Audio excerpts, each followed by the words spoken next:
Ganesh sugar વટારિયા ખાતે ગ્રામ પ્રતિનિધિ અને ખેડૂતો સાથે આગામી શેરડી પિલાણ સિઝન અંગે મિટિંગ યોજાઈ હતી।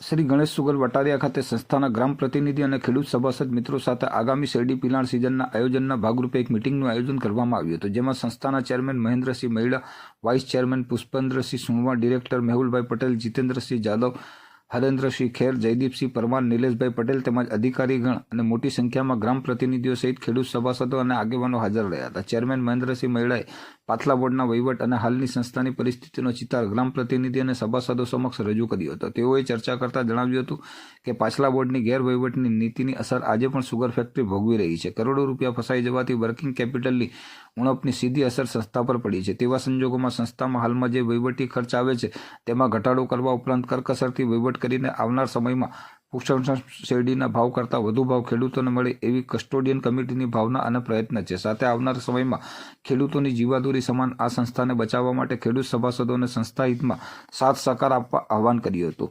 વાઇસ ચેરમેન પુષ્પેન્દ્રસિંહ સુણવાએ જણાવ્યું હતું કે કેટલાક વિઘ્ન સંતોષીઓ સંસ્થા અને કસ્ટોડિયન કમિટીને બદનામ કરવાના હેતુથી સભાસદોને ગેરમાર્ગે દોરવાનો પ્રયત્ન કરી રહ્યા છે। તે અંગે તો એ જણાવ્યું હતું કે જો કોઈ સભાસદોને સંસ્થાના વહીવટ અંગે જરા પણ અસંતોષ જણાય તો સંસ્થાના ચોપડા તેઓ માટે ખુલ્લા છે।